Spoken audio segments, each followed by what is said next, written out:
कुछ दिनों से बाजार में शुरू हुआ तेजी का ट्रेंड थोड़ा ठंडा पड़ रहा है। ऐसे में सवाल ये कि बाजार में मंदी का ट्रेंड अभी और गहरा होगा या थोड़ी तेजी बनेगी। हमारे साथ जुड़े हैं इन्वेस्टेड पीएमएस के पार्टनर और रिसर्च हेड अनिरुद्ध गर्ग। अनिरुद्ध जी, गुड आफ्टरनून। आपने एक बार कहा था कि पिछले साल आपने काफ़ी कैश रेज किया था। क्या अब आपने उसको डिप्लॉय करना शुरू करा है वापस? क्या अब आप फुल्ली इन्वेस्टेड हैं या अभी भी आप काफ़ी हद तक कैश पे बैठे हैं? गुड आफ्टरनून अनुज जी। जी नहीं अनुज जी, अब हम फुली इन्वेस्टेड है। अराउंड 18 तारीख से लेके अब तक हमने सारा अपना कैश डिप्लॉय कर दिया मार्केट में। इसका रीजन अब आपको लग रहा है कि मार्केट यहाँ से अच्छे रिटर्न्स दे सकता है आपको, और इस चीज का कितना रिस्क है कि ये रैली भी फेल हो जाएगी? मानो जी, मेरा थोड़ा सा क्राइटेरिया डिफरेंट है। हम्म। देखिए, इतने साल आपको मार्केट में हो गए, एक चीज तो हम जानते हैं कि मार्केट का टॉप या बॉटम ढूंढना बहुत ही मुश्किल है, और मुझे कहीं कहीं लगता है फ्यूटाइल भी है। रिसर्च पे ज्यादा ध्यान देना चाहिए, और मुझे यहाँ से लगता है कि अगर हम जब हमने बेचा था उस टाइम पे भी हम रिस्क रिवॉर्ड रेशो देख रहे थे कि मुझे भारी बाजार में रिस्क रिवॉर्ड रेशो फेवरेबल नहीं लग रहा था, और यहाँ पे अब हमें ये लगता है कि रिस्क रिवॉर्ड रेशो फेवरेबल है। हाँ, टूटने को यहाँ से 1000 पॉइंट निफ्टी में और निकल जाए किसी को क्या पता है, लेकिन ओवरऑल जो स्टॉक्स जो पोर्टफोलियो हम लेना चाहते थे वो 30-35, कुछ कुछ है तो 40% नीचे हमें मिल रहे हैं। तो मुझे ऐसा लगता है कि रिस्क रिवॉर्ड फेवरेबल हो गया है। और सबसे बड़ी बात, जो पेसिमिज्म बाजार में चाहिए थी, वो एक पेसिमिज्म कहीं दिखने लग गई है। तो जब भी हमने देखिए, जब भी पेसिमिज्म आ जाती है, होप कम हो जाती है, मार्केट के बड़े बुल रन वहीं से शुरू हुए हैं। तो मुझे ऐसा लगता है कहीं ना कहीं यहाँ से अगले 1 डेढ़ साल 2 साल में हमें अच्छी रिटर्न्स बननी चाहिए। जी। अनिरुद्ध जी, वेरी गुड आफ्टरनून। श्रेया बात करती हूँ। लास्ट टाइम आपसे जब बात हुई थी तो आपने कहा था कि आप 100% कैश में बैठे हैं, और अब बात हो रही है आपसे, आपने कहा आप फुल्ली इन्वेस्टेड हैं।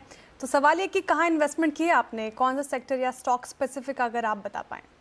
मैम, स्टॉक स्पेसिफिक तो नहीं, पर सेक्टर्स की बात करें तो हमें देखिए, हमारा जो फंडामेंटल है वो दो चीज पे रिलाई करता है, वैल्यू और ग्रोथ पे। अगर हम वैल्यू में देखें तो हमें कुछ कैपिटल गुड्स कंपनीज में बहुत अच्छी वैल्यू दिखती है। हमें लगता है कहीं ना कहीं कैपिटल गुड्स फंडिंग वापस आनी चाहिए सरकार की तरफ से। इलेक्शन का टाइम जो है वो मोर और लेस खत्म हो चुका है।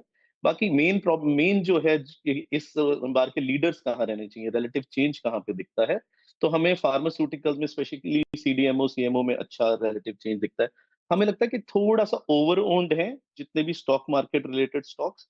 बाकी उनकी वैल्यूएशन करेक्शन अच्छी हो गई है, तो कहीं ना कहीं हमें फाइनेंशियलाइजेशन ऑफ एसेट्स या फाइनेंशियल एसेट इंफ्रास्ट्रक्चर में अच्छी अपॉर्चुनिटीज दिखती हैं।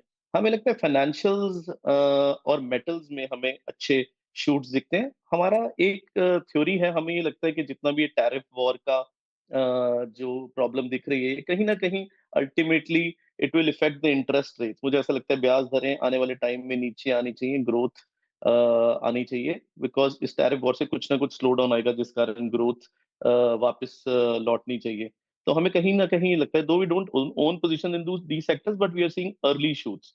अगर आप देखिए मेटल सेक्टर की जो परफॉर्मेंस है वो बाकी सेक्टर से बेटर है, दिस शोज कि उसमें एक रिलेटिव स्ट्रेंथ है। तो कहीं ना कहीं ये सेक्टर्स हमें अच्छे लगते हैं। फिर हमें टेक्सटाइल में स्पेशली रेडीमेड गारमेंट सेक्टर थोड़ा अपील कर रहा है, क्योंकि अगर हम on ground, being originally from Ludhiana, हम अगर बात करते हैं तो हमें पता लग रहा है कि बहुत सारे ऑर्डर्स हैं, मतलब ऑर्डर्स इतने हैं कि संभाले नहीं जा रहे। तो कहीं ना कहीं चाइना प्लस वन वाले जो सेक्टर्स हैं, या अब नेबरिंग प्लस वन बोल दीजिए, क्योंकि अब तो बांग्लादेश में भी प्रॉब्लम है, तो यहाँ पे कुछ ग्रीन शूट्स दिखते हैं। सही बात कहा अनुरुद्ध जी आपने। टेक्सटाइल को समझना हो तो एक तरफ बांग्लादेश या फिर लुधियाना जाओ, है ना। लुधियाना में जाती है आपको पता चल जाएगा जनाब कपड़े का मोल क्या होता है ना। खैर, मैं अब आता हूँ। अच्छा, थोड़ी सी साइकी समझने की कोशिश करते हैं। लास्ट टाइम आपने बिल्कुल ये कही थी बात कि we have enough cash right now. अब आप ये कह रहे हैं कि हमने डिप्लॉय कर दिया। ये अनिरुद्ध जी, एचएनआई क्लाइंट्स जो हैं वो क्या कर रहे हैं इस वक्त?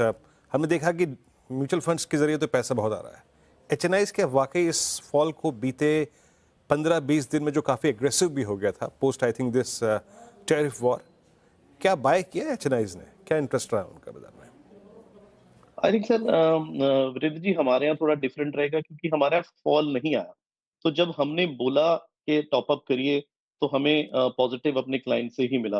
बट मैं ये ओवरऑल, अगर मैं और जगह भी बात करते हैं, दूसरे फंड मैनेजर से भी बात करते हैं, तो कहीं ना कहीं थोड़ा आई वुड से कि डर का माहौल है। लोग लीवरेज पोजीशंस में या किसी चीज से अब कतरा रहे हैं, क्योंकि आप ये निफ्टी में हमें दिखता है 15% का फॉल आया, पर अगर आप पोर्टफोलियोज में देखिए तो 35-40% का फॉल आ गया। तो कहीं ना कहीं वेल्थ डिस्ट्रक्शन ज्यादा हो गई है जितनी एक्सपेक्टेड थी उससे। ओके अनिरुद्ध जी, कैपिटल मार्केट से रिलेटेड जो सेक्टर्स हैं जहां ब्रूटल करेक्शन आया वो नहीं मेंशन किया आपने, वहां पर भी बाय कर रहे हैं क्या आप? सर मैंने बताया फाइनेंशियलाइजेशन ऑफ एसेट्स, मतलब अच्छा, हाँ हम यहाँ उसमें पे उसमें इनको हाँ इंक्लूड कर रहे हैं आप? उसमें इंक्लूड कर रहा हूँ अनुज जी।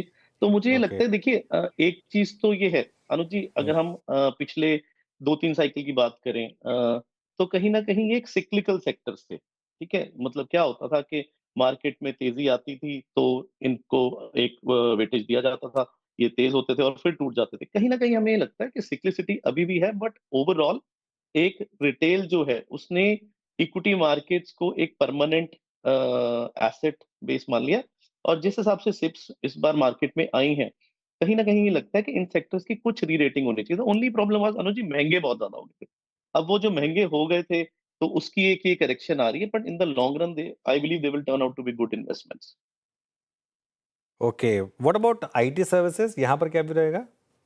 सर आईटी में हमारी कोई पोजीशन नहीं, आईटी में ना अनुज जी कोई क्लैरिटी नहीं आ पा रही है हम्म। एआई आके आने से, और हम्म। यूएस में जो प्रॉब्लम्स चल रही हैं, आईटी में हमारे पास कोई लंबी चौड़ी होल्डिंग नहीं, एक आधा शेयर कोई है। अच्छा अनुज जी, मैं एग्जैक्टली किसी स्टॉक स्पेसिफिक कमेंट की तो आपसे अपेक्षा नहीं रखता, लेकिन क्रूड का इस बार का जो कोलैप्स था उसके बाद हमने एशियन पेंट्स में, बर्जर में, इंडिगो में बहुत स्ट्रॉन्ग मूव देखा।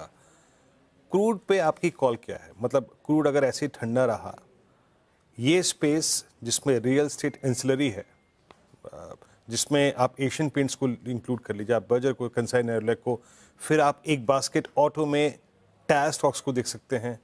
कोई अप्रोच आप लोगों ने इस पे लिया है क्या, सर हम क्रूड इसको की भी वीकनेस स्टडी पे? कर रहे हैं हम। सर ये सारा डिपेंड करता है कि अब यूएस, हमारे हिसाब से ये डिपेंड करता है कि यूएस में रेट ऑफ इंटरेस्ट का आगे क्या होगा। जिस हिसाब से आई वुड से अनफोल्ड हो रहे हैं, तो ऐसा लगता है कि रेट ऑफ इंटरेस्ट आने वाले टाइम में गिर सकते हैं। और अगर रेट ऑफ इंटरेस्ट आने वाले टाइम में गिरते हैं तो ऐसा लगता है कि फिर इन कंपनीज को आगे कहीं ना कहीं प्रॉब्लम आ सकती है। लेकिन ओवरऑल एक बहुत कंफ्यूजिंग स्थिति बनी हुई है क्रूड को लेके। एक तरफ अमेरिका बोल रहा है ड्रिल, और दूसरी तरफ हम ये देख रहे हैं कि ग्लोबल ग्रोथ तो है नहीं। तो क्रूड पे हम we are just staying away from crude and crude related companies. हमें दूसरी जगह जहाँ पे क्लियरर पिक्चर दिख रही है, जहाँ पे क्लियरर अर्निंग्स दिख रही है अगले 2 से 3 साल के लिए, हम वहां ज्यादा इन्वेस्ट करने की कोशिश कर रहे हैं। तो क्या अनिरुद्ध जी, इस आपके इन्वेस्टमेंट पोर्टफोलियो में डिफेंस स्टॉक्स भी शामिल है क्या? क्योंकि जिस तरीके से इसमें एक रैली देखने को मिली थी, फिर बहुत अपने हायर साइड से कूल ऑफ भी हुए हैं, और जिस तरीके से अब ये डिफेंस सेक्टर पूरा एज अ सरकार की तरफ से जिस तरीके से इसमें ऑर्डर्स मिल रहे हैं, अग्रसर है सरकार बहुत, स्टॉक्स चले भी हैं, तो क्या यहाँ पे आप बेट लगा रहे हैं? मैम हमारा ना एक सिंपल रूल है। हम ये बोलते हैं कि लीडर्स ऑफ वन रन, तो extraordinary leaders of one run will not lead the next run. और कहीं ना कहीं हम वीरू जी को, अनुज जी को तो पता है, हम डिफेंस स्टॉक्स में हमारा बड़ा प्यार रहा है इनसे हिस्टोरिकली। तो कहीं ना कहीं हम नहीं, हम डिफेंस स्टॉक्स में इस बार इन्वेस्ट नहीं कर रहे, क्योंकि आई थिंक द स्टोरी जो थी डिफेंस स्टॉक्स की, हाइप की, वो प्ले आउट हो गई। एक हाँ, अब अंडर प्राइस्ड हो गए। अगर आप वैल्यू खेलना चाहते हैं तो कहीं ना कहीं इनमें से वैल्यू आपको जरूर मिल सकती है, बट हम इसमें इस बार पार्टिसिपेट नहीं कर रहे। ओके, आई मीन थॉट्स बहुत क्लियर, बिल्कुल अगर आप देखें स्पष्ट थॉट्स। अच्छा, ये मेटल का जिक्र अनुरुद्ध जी जो आपने किया था, और क्योंकि लास्ट रिपोर्टेड नंबर्स में एसआरएफ के नंबर्स, नवीन फ्लोरिंग के नंबर्स काफ़ी अच्छे थे, यूपीएल के नंबर काफ़ी ठीक ठाक थे, but Deepak nitrite was really bad, very bad. कुछ रुख आपका केमिकल में, और जो ये जो रीसेंट कैश डिप्लॉय किया है उसमें आपने क्या थोड़ी इंपॉर्टेंस केमिकल्स को दी है क्या?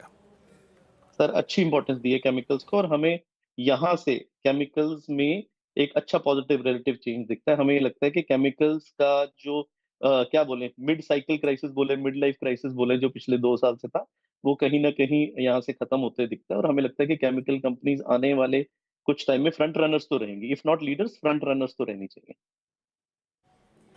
ओके, फ्रंट रनर रहना चाहिए। अनुज जी बहुत बहुत शुक्रिया। और जो अच्छे नंबर्स होते हैं, अच्छे स्टॉक्स होते हैं, वो बेयर फेज में भी और कमज़ोर फेज में भी वो अच्छा करके दिखाते हैं। अभी अनुज जी ने एक अपना पर्सपेक्टिव शेयर किया केमिकल्स में, जहाँ पे वो कह भी रहे हैं कि हमने काफ़ी स्पेस दिया है, इंपॉर्टेंस दिया। Look at SRF at 2945 SRF मेरे ख्याल से अगर यहाँ पे क्लोज भी होता है तो ये अपने करियर के सबसे हाईएस्ट क्लस्टर पे जाके क्लोज होगा और अच्छा करता हुआ डे हाई पर।